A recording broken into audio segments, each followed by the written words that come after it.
everyone, viewing for BGC tayo guys today.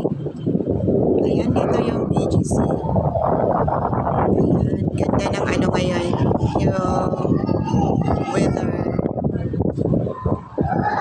Hindi masyado mahangin pero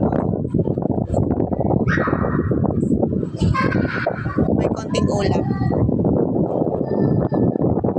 Ayan, BGC at saka ito dito guys. Hindi ko alam kung ano. Ito namang nasa baba, itong harap natin na building is Brickstone. Ayan, dalawang building yan siya. Dito hindi ko alam kung anong lugar yan siya guys. Maybe Mandaluyong. Dito ata Mandaluyong dito. Ayan. Diyan. Ito namang ano, itong building na to. Sheridan, dalawa din yan sila guys. Ito dito. Sheridan. Yun doon. Dalawa yan sila. Parihas ng ano, tower. Diyan kami galing dati.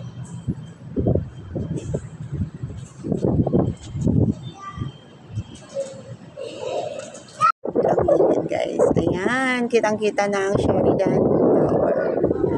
Hindi ko alam guys kung anong ano yan. Anong lugar yan. Basta dito banda is Mandaluyong yan siya guys.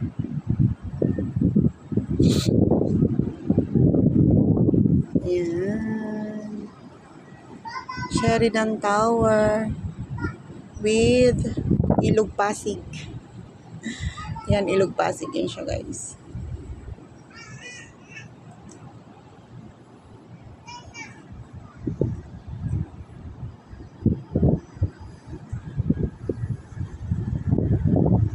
Dito naman banda is, ayan, yung may dalawang building dyan na kakaiba.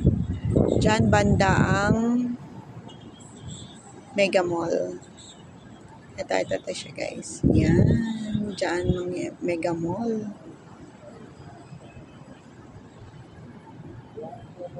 Overlooking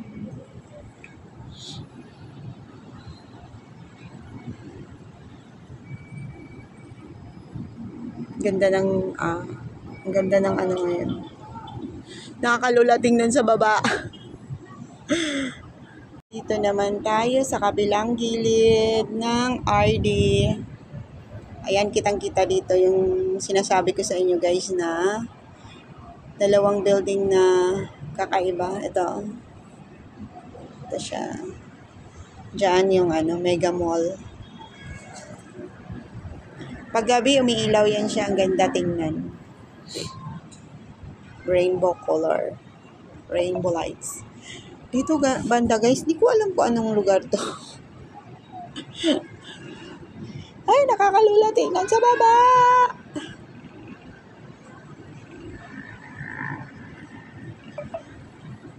Wala masyadong building dito banda guys. Oh.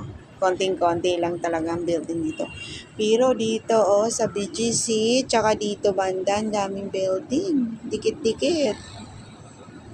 Yan tsaka dun sa kabila. BGC din guys. Daming building. Ang daming ginagawa pang building. Pero dito sa gawin dito, ayan, dyan sa gilid. Wala masyadong building, puro lang mga bahay-bahay. Dito, banda. Wala masyado. Pero, dito, halos building na ang matatanaw mo lahat. Tsaka dun sa kabila. Ayan guys, dito sa kabila, wala masyadong building. Tsaka maliliit lang yung building. Ayan, Ilog Pasig, tanaw na tanaw.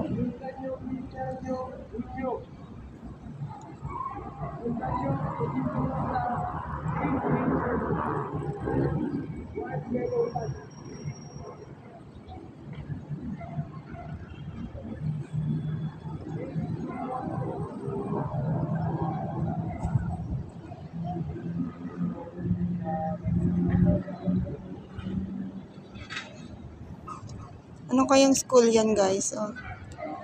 Hindi ko kilala yan. Tanaw na tanaw dito. Malaki sobra. Hindi ko alam yan. Anong school yan dyan.